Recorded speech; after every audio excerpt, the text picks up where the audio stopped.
From the heart of Montana, this is Big Sky, Small World, Carroll College's student podcast. Big sky, small world, Rocky Mountain High, Montana, took her to the big sky. Welcome to Backcountry Buzz, a segment where we talk about outdoor sports in and around the gorgeous state of Montana. Every week, we will talk to a new guest that loves being outside, and they will tell you about their experiences and their outdoor interests. I'm Patty, and I hope you enjoy. Welcome, Aidan Jarvis. Is one of my friends and longtime roommates since I've been at Carroll. And Aidan, I'll just have you introduce yourself and talk about what you like to do in the outdoors there. Yeah, so my name's Aidan Jarvis. I'm a senior at Carroll. I'm a nursing student. I've been friends with Patty for a long time, as he said, and we both like to do a lot of stuff outdoors. We're both avid trail runners. We both run ultra marathons. One niche I'd say I participate in, you might call like adventure mountaineering, kind of a mix of trail running with a little bit of light mountaineering involved, linking up different peaks. I like to go up to Glacier a lot during the falls and the summers and do some peak bagging up there. I like backpacking quite a bit. Yeah, I'd say that summarizes my outdoor passions pretty well. Yeah, and you've had Aidan has such a good resume within the Glacier part. I don't want to glaze too hard or anything, but he has. There's only 10,000 peaks in Glacier that are above 10,000 feet, and Aidan has done six peaks. 6 peaks, my bad. And Aidan has done all 6 of them, which is absolutely insane. I can't think of a single other person that's done that. I'm just gonna ask Aidan, how did you get into the sport, man? I know it's kind of a niche, like you said, it's a very niche type of sport, but how did you get into it, the whole thing? I'm not really sure. I grew up in Columbia Falls right next to Glacier till I was 16 years old and never really took advantage of having Glacier in my backyard. I'd go hiking every once in a while with my family, but it was always just like some lame 6-mile hike that everybody does that wasn't very interesting. And I didn't appreciate it very much. And then I moved away in high school, moved around the country a little bit. And then once I graduated high school, I came back to Montana on my own. And that's kind of when it all started to come together for me. And I just fell in love with the outdoors in a way that I hadn't when I was growing up. I don't know. I just started looking at maps, looking at routes, thinking like, what's some crazy stuff I could do? How do I push myself? How far can I push my body in a day? Started mapping out a 40-mile route, which I'd never done anything nearly that long before. So I mapped out a 40-mile hike with a couple of my old high school buddies to do.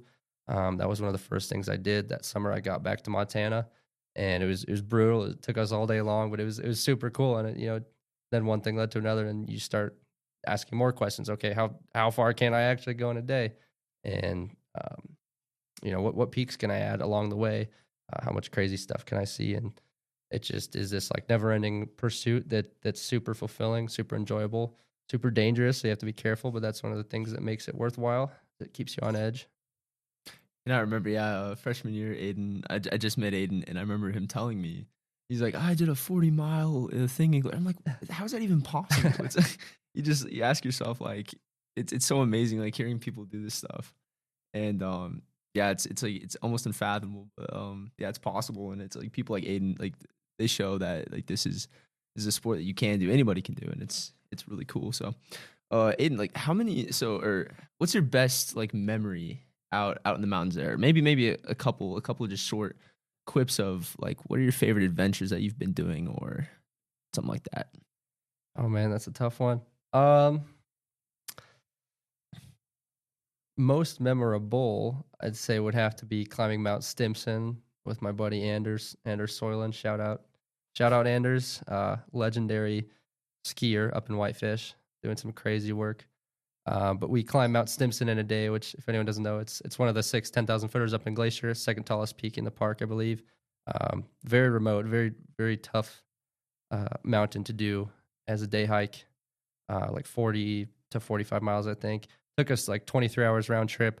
But that was a particularly brutal one. We both ended up hallucinating later on because we were so sleep deprived. Got charged by a sow grizz with cubs when we were up at 9,500 feet, down climbing some class 4 crap off the summit. Almost died. So that was, yeah, that's probably the most memorable. I wouldn't say it's my favorite memory. Tough to pick a favorite for sure. There have been some really fun ones. I know remember we did the DeSanto Traverse I remember in that one, Two Med. yeah. That was really fun. I think I did that whole day on like half a liter of water. I was hurting towards the end. I could My jump on God. that. Yeah, that was a really fun one. We had like Reed and Noah with us, I think. Yeah. Yeah, and then of course Mount Jackson. We did that Oh, yeah. last September. That was super fun. That was That was tough. a long day as they always are, but always the best memories. Yeah. Who do you look up most to in the sport? It can be anybody. It can be someone like a past teammate. It can be a professional influencer. Anything. Like who do you look to most in ultra running or like mountaineering that you really admire?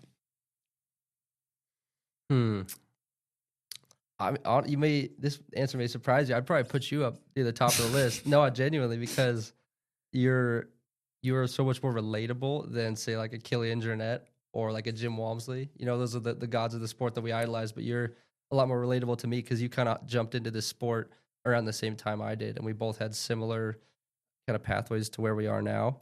And so I just think that's really cool. So I can look at the success you're having and be like, wow, that's really cool. Like hopefully I could do that too. Yeah, so I'd probably put you up near the top of the list, obviously. I appreciate that, man. Yeah, obviously, like, yeah, he Aidan got me started in running, so I obviously owe him for all of this because I was just running short distances with him on the cross country team, and he kind of showed me this other world of like, yeah, it's like way more fun for us at least to do like the long hard days of really excruciating activity. So yeah, it's really big for you to say that, man. It's really cool. So any advice you have for people doing the same sport or just getting into the sport, like how did you, obviously you told us about how you kind of got into the sport and how you did like your first couple adventures, but like what's some advice is that like if people are scared of doing these like big adventures that seem so daunting in the moment, but after the fact you realize that like they're completely doable, what would you say to those people? On kind of like a broader level or more specific advice? It's I guess whenever you want. You do both if you want. Like I don't see. So all right, zoomed out, philosophical, broad. Let's see. Yeah, I'd say good luck. It's a beautiful adventure, seeing what your body's capable of. Obviously, I'm pretty young. You're pretty young. I feel like we've only scratched the surface. And we've done some cool stuff. Not to toot our own horns, but we've done some pretty cool stuff. So I'd say, embrace the journey, and yeah, just don't be afraid to push yourself. On a more micro level, specific advice, I'd say eat lots of food and drink lots of water. If you're going to attempt these kinds of things, your body's an engine. It needs fuel, and it can't run for very long if you don't give it fuel, just like a vehicle. And then find some comfortable shoes that you like. That's really important. Yeah, those are a couple of big ones. I don't know. That's good advice. Yeah, very very practical. We can both tell anyone that's been running like that, like it's pretty hard to do it without the nutrition, especially because if you don't get your carbohydrates in or your electrolytes in, you just kind of just die. So yeah, it's certainly a factor. People might not think as much about coming up from those. If say you're a cross country runner wanting to get into this, it's not as big of a factor with those shorter distances. You could rip a 5K, not super well hydrated, not super well fueled, and just raw dog it, and you'll get through it. But you're at mile 40 of like a super long day out in the park, and you still got a 15-mile slog back to the car. If you're not up on your calories and your electrolytes and your hydration, you're not gonna make it. You gotta fuel. Yeah, like good, yeah. And I mean, ultra running this is like mostly just like an eating contest, but it's like it's anyone can do it. But just a lot of like you just gotta shove some calories down. But yeah, very good advice, Aidan. And thanks for coming in, man. It's been a pleasure to talk to you. It's been a good segment. So thanks for listening to Backcountry Buzz on Big Sky Small World podcast, and we'll see you next week. Thank you.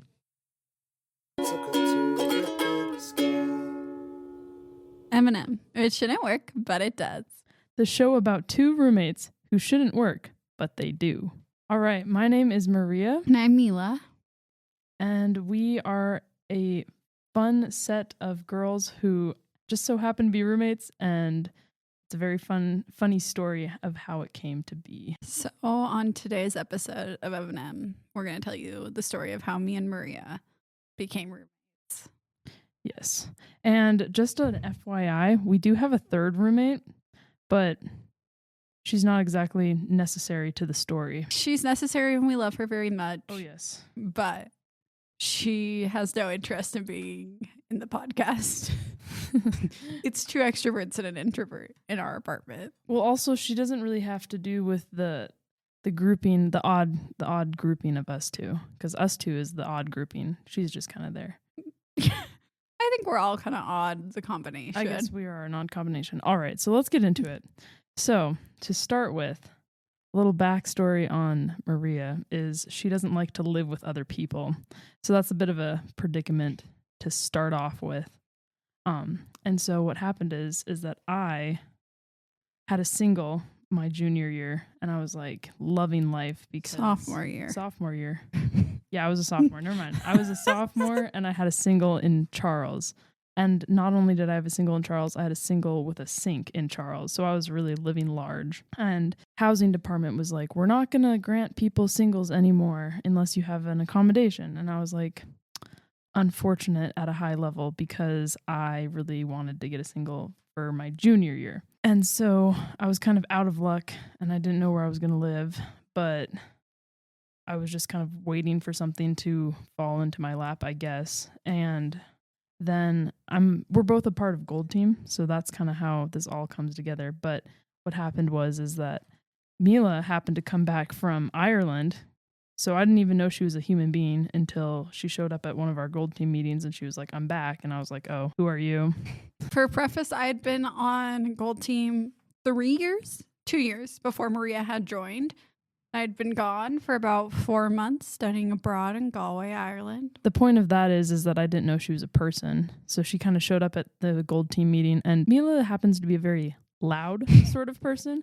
And so she showed up and she was just yapping away like no other. And I was like, yeah, immediately no, I do not like you at all. And so that was just kind of that. And just so happened that same exact day that I met Mila, I saw her in Walmart. She does not remember this, but I remember this because I saw her in Walmart. I have no recollection of this story. So I see her and I'm like, oh, Christ. And then she comes up to me and she gives me a hug. And I'm like, I don't know you. Like, go away. And she has no recollection of this. It does sound like something she would do, though. So we know it has to be true. But yeah, I was like, not yeah. 100% fact. It could like, be in your imagination. No, it was definitely real. I felt it. And so then I was like, So I was a little off put. She was a little off-putting to me. And I was like, nope.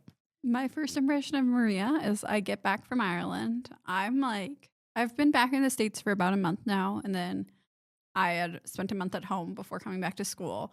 My drive to school was 10 hours in the snow, lots of passes, stressful to say the least. And I had gone back like 2 days ago and unpacked all my things and was just like not mentally ready to be back at school. So high stress situation when she meets me. And I come in to the Gold Team meeting and I see all these new faces and I'm like, none of them matter to me. They're all going to be gone within 6 months, or I'm going to be gone within 1.5 years. She referred to me as a speck in her life. That's how she referred to me as. I just want to put that on the record just in case people forget. I don't think it's my fault that you were a speck. I was also a speck in your life. No, you were a thorn. I didn't like you. And she was with some people who are not like the people I hang out with on Gold Team. And I was like, oh, we might work together, but that's going to be it. I'm never going to really have to see her besides maybe the occasional shift. And I have no recollection of this Walmart. I probably didn't even remember her name, quite honestly. I just saw somebody I felt like I should know, and I'll always be like, hi, and give you a hug as like a coping mechanism type of thing. And it's I like was my not go-to. having it. I was like, oh, I don't want to have to deal with this person. But that's okay. And a lot of other people on Gold Team liked you. They were all like, oh my God, Mila's back. And I was like, why do we care? Nobody cares. So. Was that your first meeting too? No. You had been there that previous semester. Yeah. I had been there a whole semester, so I was like just coming back, and then like you were there, and I was like, not a fan. But I wasn't gonna say anything. I was being professional. Yeah, and I couldn't tell if you were like new or if you were like No, it was fine. a semester in. I don't know. I had no idea who any of you guys really were. And I was just like, at this point, I didn't know if I was even staying on the team past this semester. I was kind of in the mindset of like, oh, one more semester, I'll reevaluate at the end of the spring. Yeah. And so fast forward to like a couple weeks later, I would say. Like a month. Okay. And so housing crisis, still on the road. And I still don't know where I'm going to live. I'm kind of talking with some of my other friends about maybe living in Trin, but it was kind of sketchy whether or not we'd get to have like the 4 single rooms instead of the 2 double rooms. And I honestly don't think I would have survived or thrived in 2 double rooms. I think that would have been way too much. And they're also like tiny rooms. So I was like, I don't think I could do it. But you didn't know that at first. Because remember we did the whole tour thing? I guess that's true. So I was just kind of like going with that in my mind. I was like, I guess it'll work out. I guess I'll just get into Trin and that'll be fine. I don't know who I'm going to room with. I was going to room with my good friend Sarah at the time. And I was just like, but we didn't know if the other 2 people would be. So we were just kind of like, I don't know. And so then, I'm walking, and keep in mind, Mila is also having a similar issue because she lived in an apartment with 2 girls who graduated. So she's looking for 2 roommates, but she already knows the second roommate, who is her friend Brittany, who is our 3rd roommate. And I have the place. It was guaranteed. I had moved in with these girls right as my sophomore year ended. One of the girls had already lived in the apartment. And so she was looking for 2 new girls. And I just it happened to work out. It was very much like we had a conversation one day. We were lab partners for a semester and we lived together after that. And then the other girl was like her roommate from freshman year. And it had gone horrendously, but they're like, if we each have our own space, like we'll be okay. Yeah. And it ended up working out. But so I had the apartment, like it was guaranteed. There was no question. Like I just had to find a roommate. Yeah, she was just needing to fill a spot, and she just wasn't succeeding in finding people who would be willing to live with you, which I feel like is a red flag if we really think about it. Well, I wasn't asking seniors, and I had a list of like 4 other people who wanted to live there, but I was looking for juniors, and I hadn't gotten to know any juniors because I was gone. Sure, that's what it was. I had like 4 girls in my own grade, but for completely good reasons, I wanted an underclassman to live with. Yeah. So, I mean, so that kind of sets the stage for how it all came together, because one day I was walking to the stack, just regular old like Tuesday afternoon, and Mila's in the stack and she's like, "Oh my God, Maria, hi." And I was like, "Oh, no." Right? Because I was still kind of in the mindset of like, she's fine, but like would rather not. And so she looks at me and she's like, "Hey, do you have a place to live next year?" And I was like, "Nope." And so then she was like, "Well, what if you moved in with me?" And I was like, in my head, I was like, that seems like a big old no. But then she was like, "Well, I'm in the apartments and blah, blah, blah." And I was like, well, I mean, I kind of don't have a lot of other great options, you know? And then I asked if you would mind, like if I could go see it, if I could go see the apartment. Because I'd never even been in the apartments. And then I also asked because Brittany was living in Trin at the time, and I also asked if I could see her room because I'd never seen a Trin room either. And me and Brittany, like we had other options, but either Brittany wasn't the hugest fan or I wasn't the hugest fan. Because me and Brittany also have very different personalities. Mm-hmm. So we were trying to find somebody who we could both get along with. And you needed to find a glue. I was the glue. Me and Brittany are good friends. Oh, yeah. Like you're just very opposites. Like we are polar opposites, but we just kind of clicked from the first time we met. Me and Brittany's whole how we met story is a whole crazy other thing.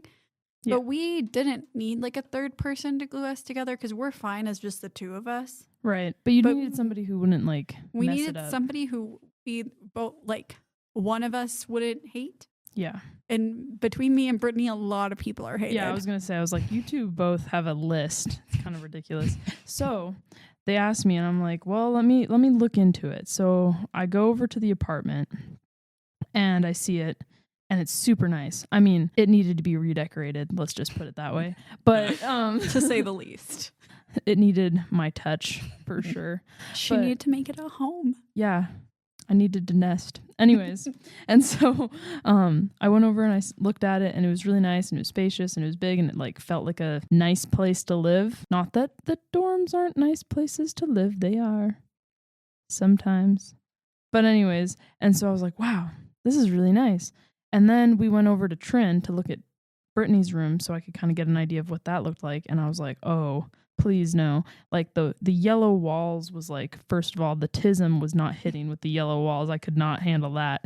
And then like the rooms were really small, and I was like, I don't know about this. And then it was also like I wasn't guaranteed a single or like my own bedroom in Trin. And so, but I was in the apartment. So I was like,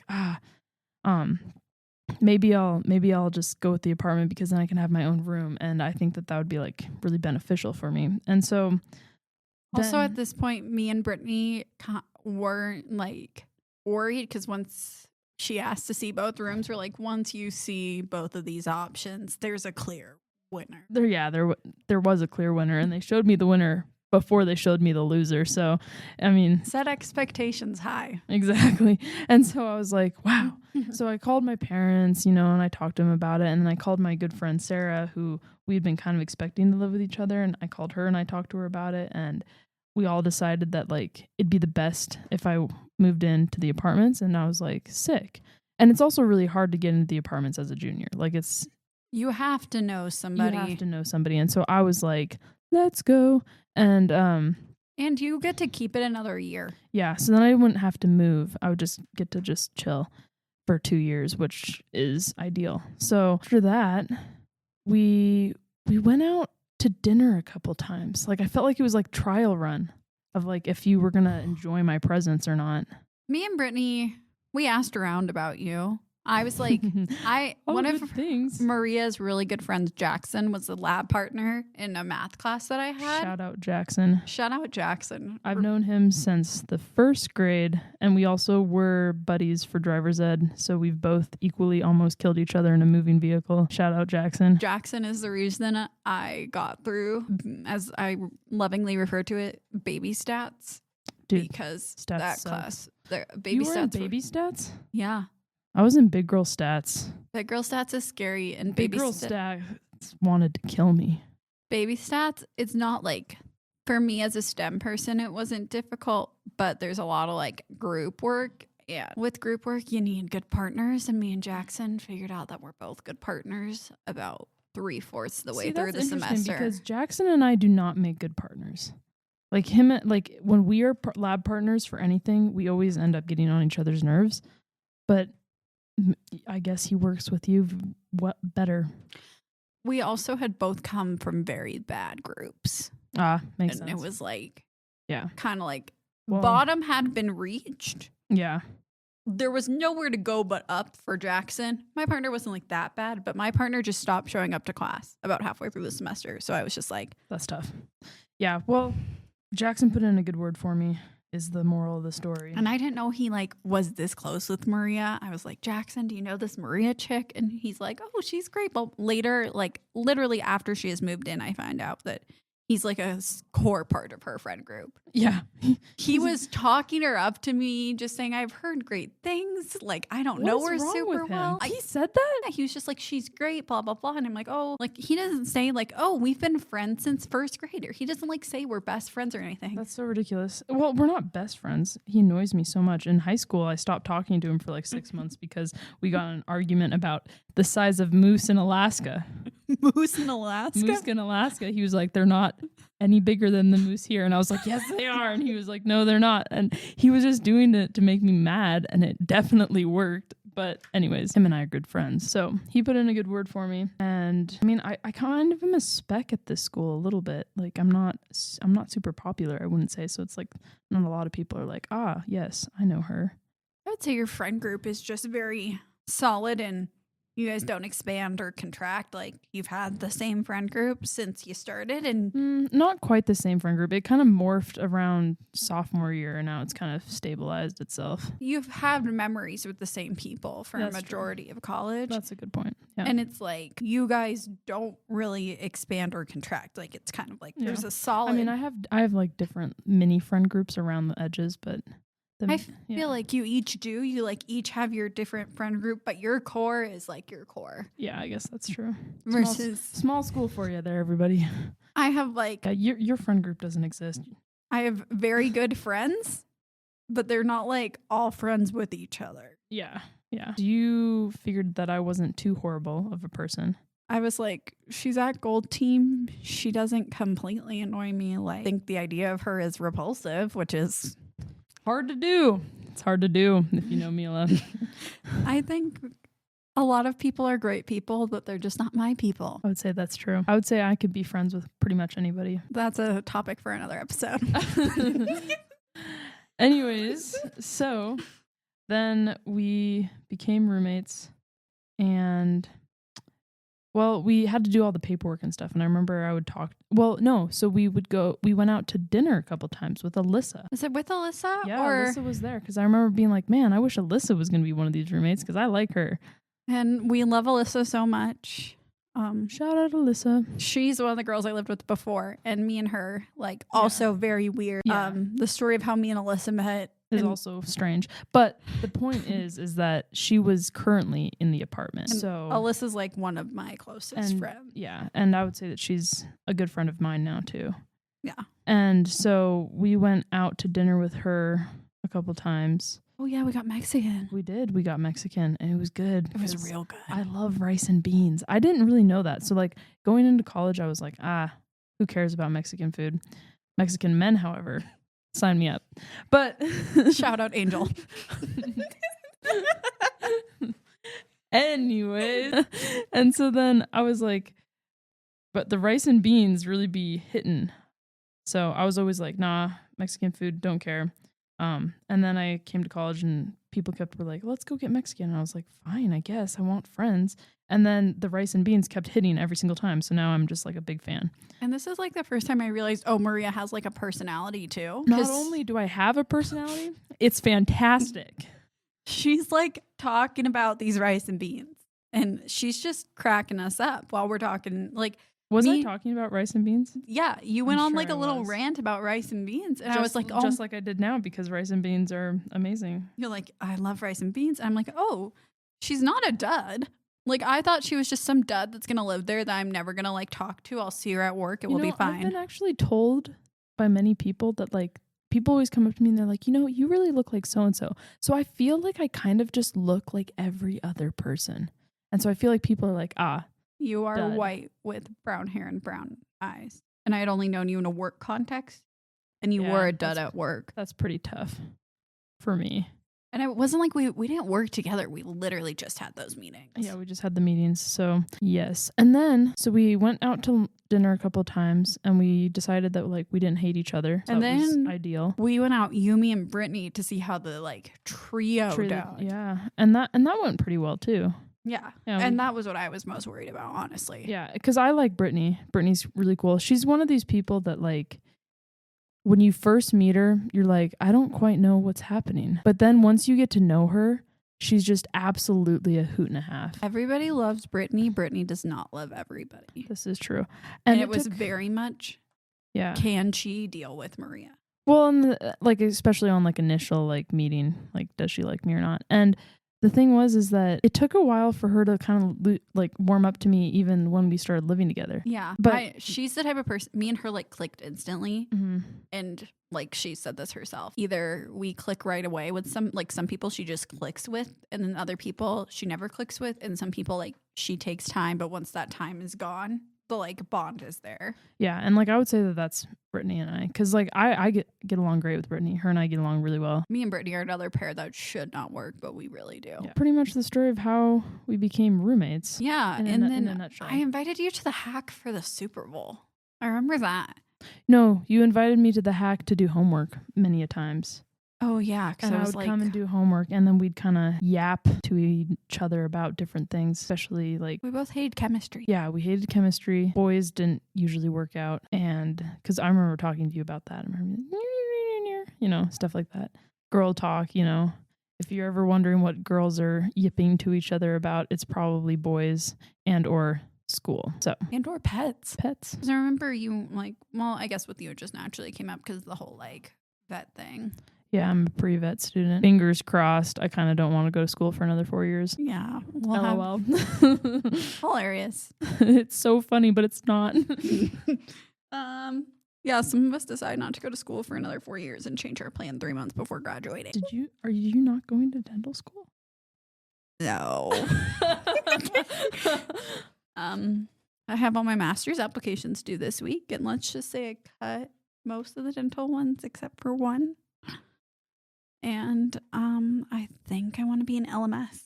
I don't know what that is. A laboratory medical scientist. Wow. And it's a year or 2 or 11 months if I just get certified. Ooh, 2 if I get my master's, and then I That's can tempting. manage.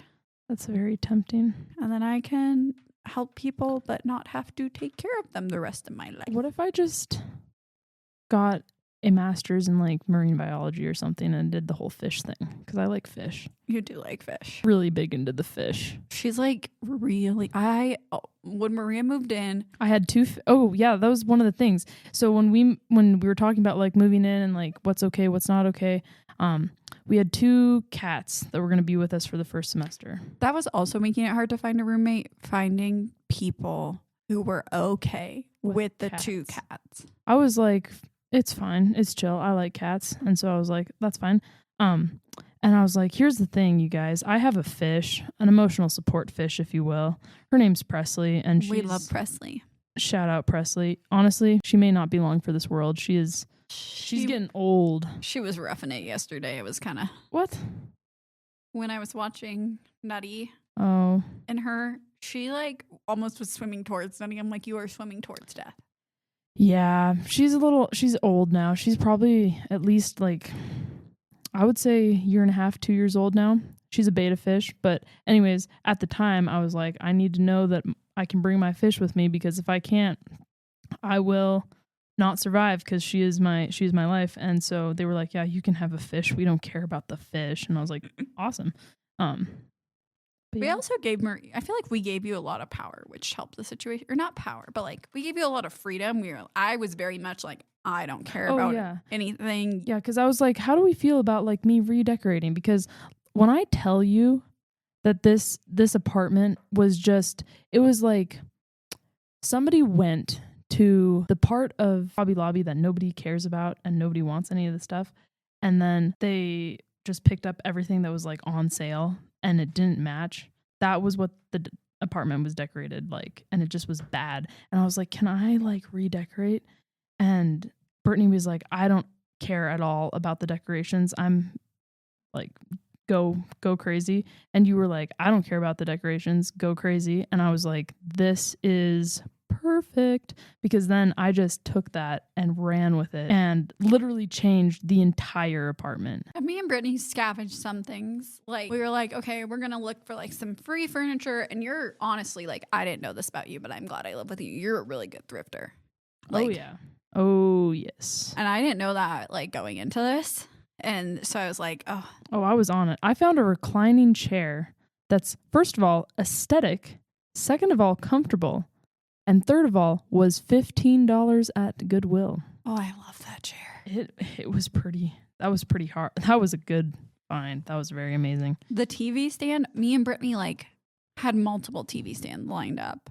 And then your guys' TV stand got lost. It got Because it got taken because you guys are dumb. Because we got that email that was like, you can't leave stuff out on the porches anymore or something like that. You just left it out there and then they took it. Yeah. Well, that was free. It was free. Yeah, it was free. Our stools got taken and we had to find new of those, and we like just happened to go at the perfect time because stools for the apartments, there's a free marketplace Oh yeah, I at forgot about Carroll. that. And good things at the free marketplace go like that. Me and Brittany were going about every half an hour, at least one of us. Well, that was the other thing when we moved in, because I was like, I'm going to need to get furniture. Like, that was something I never even thought about in my life yet, you know, because I was just a baby, had like zero responsibilities. And I was like, furniture for me? For what?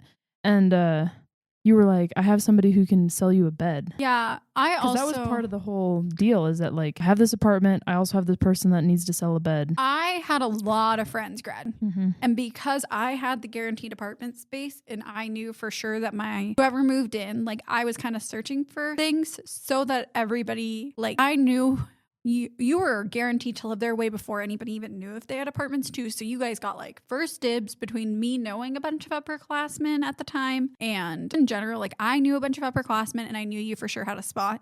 A lot of people were a little hesitant because they're like, it's a 95% chance, but it's not sure yet. So it was like, oh, if you'll give her a good deal, she'll take it. Yeah. And so, Shout out Martha for the bed. yeah, shout out Martha for the bed. Kind of, honestly, a really cute bed. Very, very cute. Very cute, very aesthetic, and Very affordable too. very affordable. It was like, I want to say it was $250 for the bed and the mattress. And she gave you She gave me a bunch of sheets, but I didn't end up using them. But, But like, like, still still, a really good deal. yeah. Like if worst had come to worst, I could use, you know what I mean? Mhm. And so that was a really good deal. And then I was able to thrift and or take furniture from my house that we weren't using anymore. And then as far as like decorations, I had gotten a bunch of artwork in my studying abroad the summer before I moved in. And so I just got a bunch of stuff framed and put that up around. And then I had a couple other things that I bought. Like your dresser we got at the free marketplace, right? Oh, yeah. Dresser got at the free marketplace. That dresser is crappy, but it works and it doesn't look horrible.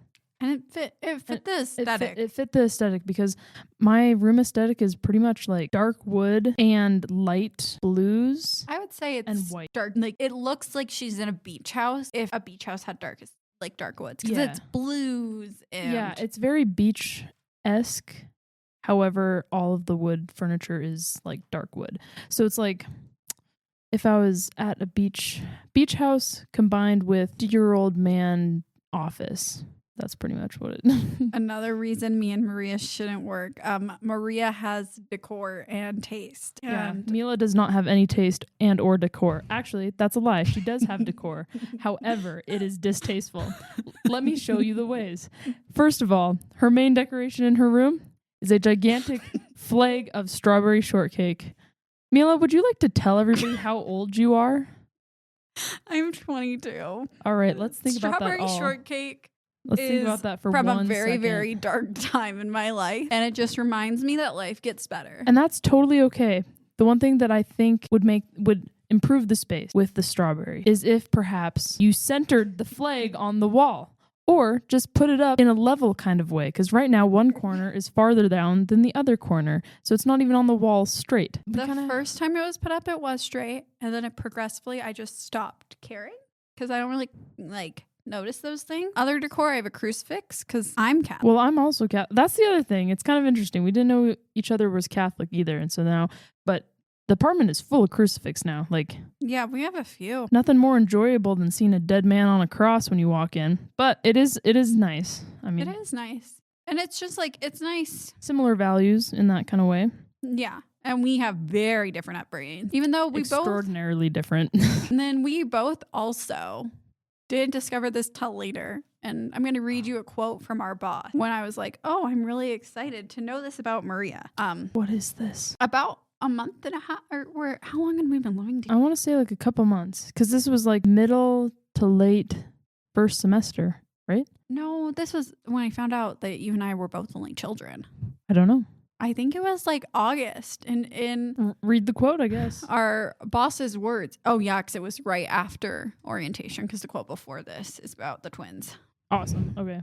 So, well, I'm glad you have found more of your people. Julia about me finding more only children. Lovely. I am the other only child. Well, I would say that we're both not like brats though. So please, if you're listening, do not think that only children are brats because not all of us are brats. Some of us are just decent people who are lonely. We're also both only, our parents weren't aiming for one child. It's just Yeah, I guess that's true as well. what happened in each of our situations. It's kind of odd because upon first meeting, and we'll probably get into this in other episodes, but upon first meeting and first like initial intake of like our personalities, it just really doesn't seem like we would be a good fit at all. But like turns out We have a lot more in common than we thought. And I don't even know if we have that much in common. We just get along, I guess that's surprisingly. true. Yeah. We just, I think what it is like similar values, maybe. Values, and this is going to make me sound like an old woman, but I see some of like myself from like years ago in you. That makes 0 sense. But okay. But it's like, not that you're that much younger than me, I'm not. but I've lived a lot of life. That's true. And I like see some of those things that I've lived in life in you. And I like can see a lot of like my behaviors and actions and way I was. Well, I think part of it is also like I can get along with people pretty easily as well. And so our personalities didn't super clash because like I was like, okay, so she's just kind of kooky. I'll just kind of go with it. And then I don't know, I guess we've become pretty good friends then. Yeah. I thought you were going to be a spec. I thought you were going to live there and I'm never going to talk to her. I turned out to not be a spec. Let's go. I thought this girl is going to live there. Yeah, I'm probably in your top 10 people. You told me I was in your top 10 people. Yeah, you are. You said I was in your top 5. On friends, yes. Probably in people, probably not so much because I have to have all the family, you know. But like friends, yeah. Yeah, you're in my top 5 friends. Let's go. Yeah, you're in my top 10 people. Oh, Yeah. wow. That's so nice of you. I think we're each in our top 10 people. Yeah, we like each other. Cool. It worked out. We didn't even have to pass notes to explain our feelings. No, I don't even know how we started sharing feelings. Actually, I do. Yeah, we just were really sad over last semester. I remember the exact moment that I thought, okay, she's not going to be a spec. Mila and Maria became roommates. M&amp. M&amp. And although it shouldn't have worked out, it did. Big sky, small world, like a mountain high mountain alone. Took her to the big sky. Thank you for tuning in to Big Sky, Small World. Theme song by Alex Coulter. Please follow and leave comments on Instagram at bigsky.smallworld. Tune in next week. Took her to the big sky. Big Sky, Small World is sponsored by the Carroll College Communication Center. Helping the Carroll and Helena communities with presentations, multimedia, and podcasting since 2020. Find us in the library or email Director Alan Hansen at ahansen@carroll.edu.